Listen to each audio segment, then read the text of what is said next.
지구에 불시착한 외계인이 지구를 탈출하기 전에 지구인의 노동력을 빌려 바벨탑을 건설한다. 모행성의 구조를 요청하기 위해 외계의 테크놀로지를 총동원했으나 미개인이 시스템을 잘못 건드려서 대폭발을 일으켰다. 결국 외계인은 지구 탈출을 포기하고 지구에 머물며 바벨 1세가 된다. 이후 바벨탑 내부의 장비와 외계의 지식은 자신의 피를 이어받은 후계자 바벨 2세에게 전했다. 바벨탑을 모티브로 한 프리츠 랑 감독의 1927년작 메트로폴리스의 줄거리입니다. 구약 성경 창세기에 따르면 바벨탑은 인류가 모여 하나의 도시와 탑을 건설하려는 이야기입니다. 이 탑은 하늘에 닿으려는 인간의 교만과 자만심을 상징하며 그 과정에서 하나님의 개입으로 인해 언어가 혼란스러워지고 뒤섞이면서 인류가 흩어지게 되는 이야기입니다. 그래서 그 지역에서는 히브리어로 뒤섞다라는 의미로 바벨바보이라는 이름이 붙었다고 해요. 실제로 바벨탑이 지어진 곳으로 추정되는 지역이 현재 유럽에서 인도까지 아우르는 국가들이 사용하는 모든 언어들의 조상 언어가 쓰이는 지역이기도 합니다. 그 지역으로부터 언어가 여러 지역으로 퍼지면서 변형되었다는 것은 언어학적으로도 증명된 사실이기도 합니다. 기원전 21세기에 만들어진 수메르 신화인 엠메르카르와 아라타의 군주에서도 거대한 신전 공사가 진행되었고 주신이 언어를 흩어버렸다는 내용이 존재해요. 그 신화에서도 지구라트라는 건축물을 계속 설명하고 있는데 바벨탑을 수메르 신화에서 표현하고 있는 대목입니다.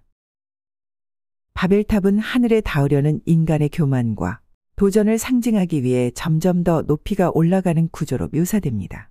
이는 고대 문명의 공상적인 건축물로서 놀라운 기술적 도전과 창의성을 반영하고 있습니다. 바벨탑 이야기는 인류의 교만과 자만심, 그리고 그 결과로 인한 혼란과 파괴를 다룹니다. 이는 인류의 본성에 대한 깊은 이해와 경고를 담고 있으며 하늘에 닿으려는 인간의 소망과 꿈을 상징적으로 나타냅니다. 바벨탑 이야기는 다양한 문화와 종교에서 다양하게 해석되어 왔고 대문명의 기원과 인류의 역사적 발전과 관련된 중요한 이야기이기도 합니다. 현대 사회에서도 초고층 빌딩을 만들면 경제가 불황을 겪는다는 이론으로 마철루의 저주 혹은 바벨탑의 저주라는 표현을 쓰고 있습니다. 경기가 너무 호황으로 가면 사람들이 과도한 투자를 하게 되고 사람들의 투자 심리가 과해져서 초고층 빌딩을 짓기 시작하게 되고 그 거대한 빌딩이 지어졌을 때는 이미 경기가 불황에 접어들게 되면서 빌딩을 지었던 사람들이 부도나 심각한 어려움을 겪게 된다는 이론입니다. 현대의 부동산 투자나 주식, 코인에서도 이런 현상들은 흔히 볼 수 있습니다. 바벨탑은 인간의 욕심에 대한 하나님의 징벌을 설명해주는 성경 속 대목이지만 여기서 말하는 인간의 욕심은 여러 가지를 말해주고 있을 수도 있습니다. 현대 사회의 인간들에게도 많은 것을 가르쳐주는 부분입니다. 그렇다면 성경 속에 나타난 바벨탑은 실제로 있었던 건축물일까요? 역사적으로 바벨탑은 어떤 건축물이었고 어떤 의미를 담고 있었을지 알려드릴게요. 고대 메소포타미아의 기록. 바벨탑은 고대 메소포타미아 문명의 중요한 건축물 중 하나로 여러 기록에 언급되어 있습니다. 예를 들어 바벨탑과 관련된 문서와 시대에 대한 기록은 고대 메소포타미아의 유물 중 일부로 발견되고 있습니다. 고대 문명의 건축물. 바벨탑은 여러 건축물과 도시 계획에 관한 기록과 발견이 있습니다. 바벨탑과 관련된 유적은 바빌론의 다양한 발굴지에서 발견되었습니다. 고대 사료와 기록. 고대 바빌론에서 발견된 각종 사료와 기록에는 바벨탑과 관련된 정보가 포함되어 있습니다. 이러한 사료들은 바벨탑의 실존과 기능에 대한 역사적 증거를 제공합니다. 현대 발굴과 연구. 바벨탑과 관련된 발굴과 연구는 현대에 이르기까지 지속되어 왔습니다.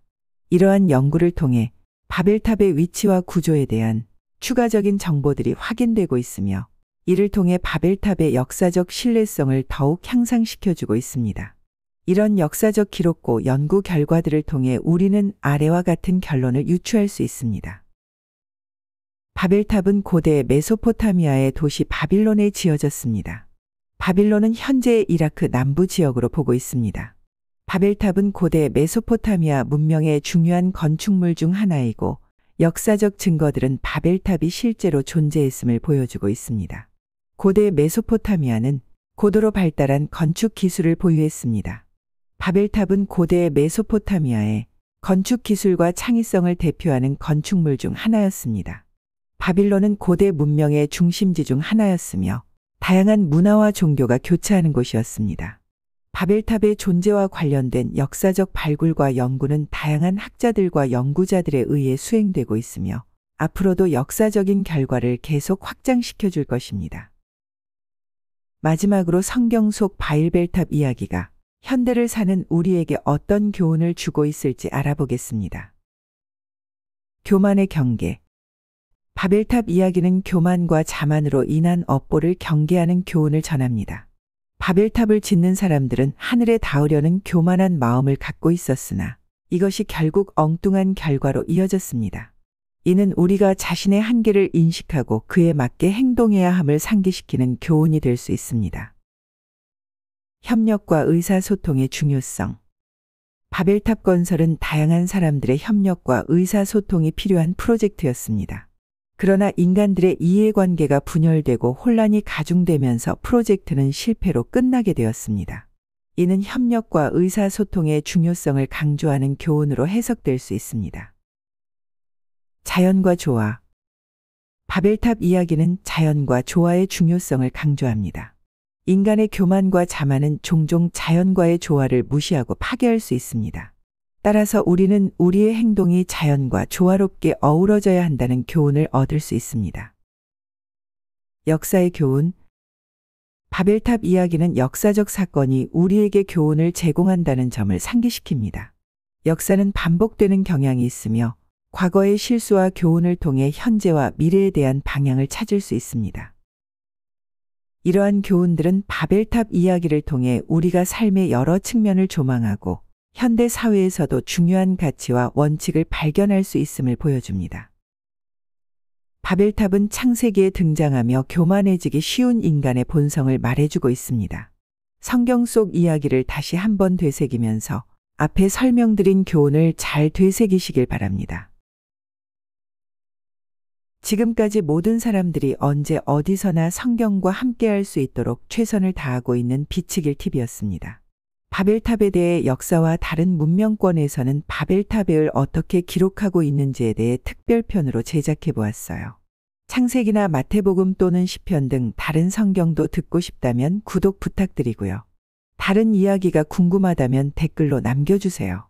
재밌게 제작해서 유튜브로 소개해 드릴게요. 그럼 구독과 좋아요 부탁드립니다.